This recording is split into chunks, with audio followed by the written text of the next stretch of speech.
Alright, so time to check out the HyperX Pulsefire Haste Wireless, and we will be talking about the negative and the positive aspects of the mouse. Starting with the negatives, there is one massive negative side for us Europeans, or at least us Finnish people. This mouse costs 100 euros here. And you guys who live in US have to pay 80 bucks. It's a pretty massive difference, and I will have to say that from the get-go, it's not worth 100 euros. But considering that this mouse would be available for you for that $80 price, there are not that many actual negative aspects. One is that there is some slight grinding on my right click when I click it at times, but it does not happen consistently, so I would not say it's a real issue, but it is an irritating thing still for sure.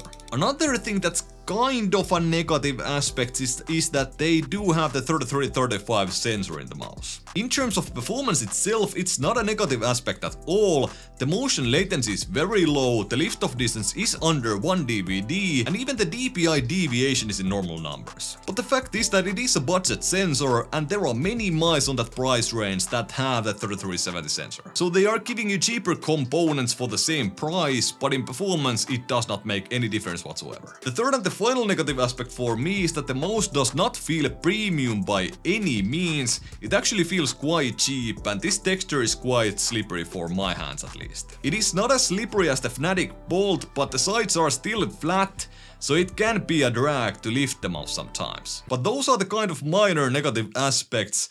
If we start talking about the clicks, these have the TTC golds, and the click feel is very nice. As I said, there is that slight creaking or grinding or whatever on the right click sometimes, but it does happen very rarely, so I don't consider it a real issue, but as I said, still irritating. Otherwise the click feel is very tactile and crispy, and these are still very light and easy to actuate, so very good for spam clicking in any kind of game. Oh, by the way, if you're new here, don't forget to click that subscribe button. The main mouse buttons do have pose travel, but it's very minimal, and I think it's needed in almost all mice, so the clicks feel soft and they do feel here. There is very limited amount of pre-travel, which is very nice. There is some click wobble when I really try to force it, but I do not really feel this in-game whatsoever. The scroll wheel is very silent and light. There are steps, but those are not defined at all. I would prefer these to be a little bit more defined and tactile, but it's still alright for gaming and decent for browsing, of course. And the scroll wheel click requires sort of a medium amount of force, I would say. The side buttons are quite snappy and tactile, but they do not have that crispy kind of actuation that some premium side buttons have. I would still say that because of there is pretty much no pre or post travel, these are very good and nice to use in games and general use. The click latency isn't top tier. The mouse does lose the superlight with about 4 to 5 milliseconds in bump testing, but it does not cause any kind of major disadvantages in-game. I can feel the difference in CSGO in some situations, but it's just a matter of getting used to it. As I already kind of weirdly mentioned it in the negative aspects of the mouse, the sense of performance is very good in the mouse. Even the battery life does seem to be decent, but let's remember that there is only a slight bit of RGB, so that definitely does help. Oh, by the way, one thing that I would really like to see on pretty much all wireless mice is this little locker for USB dongles. The build quality is also very good. There is absolutely no flex on the sides, there is no creaking, and there is pretty much no rattle whatsoever either. The mouse feet are pure PTFE, and there is just one small one on each corner, so there are 4 small feet, and the glide is very good on all my mouse pads. These can be somewhat rough on these rougher pads like the Addice Inc, but other than that I had no issues whatsoever. One more positive thing, and that's the weight.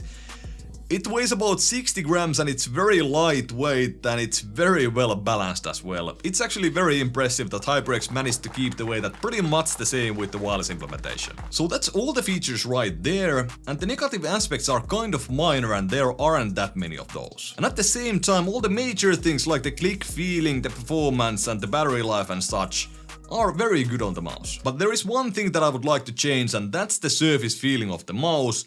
I would like it to be coated like, for example, the Superlight, which is much more creepier for me on the sides than the HyperX Pulsefire Haste. But let's talk about the shape, and I will tell you why it's very important in my opinion for the mouse like this to have a coating or at least a very creepy texture. So the Pulsefire Haste has barely any curvature on the sides. It does flare out at the bottom part a little bit, but it's still quite minor, and the sides are very flat. This makes it so that the mouse can be very hard to lift if your fingers and hand get sweaty. It's not a deal breaker for me with the Haste, but the main issue for me with this mouse is that it's quite wide from the middle and from pretty much everywhere. It feels very bulky in hand no matter how I grip it, so if I relax close so my fingers are far up front, it feels quite wide, and with an aggressive claw, it's the same exact thing. And because the mouse does flare out to the bottom side, the back part of the mouse is quite wide, so it's pretty much hitting my full palm here when I grip the mouse like this. So there is contact all over my palm, so on the middle and on the sides. The hump is also not aggressive by any means as it's towards the middle of the mouse, but the mouse is still somewhat high profile, which makes it feel kind of weird for me. It has these Zowie FK2 and Textrify M42 vibes, but the thing is that it's much wider and higher profile. And that's basically what ruins the shape for me. There is just way too much palm contact on pretty much all over my palm no matter how I grip it. With aggressive claw, of course, the top of my palm is not going to be touching the mouse as much as if I will be relaxed clawing the mouse. This makes me feel like I do not have enough mobility with the mouse, which is kind of weird because it does weigh 60 grams. So it's very lightweight. So overall, I do not like the shape of the HyperX Pulsefire Haste at all, but that does not make it a bad mouse for you.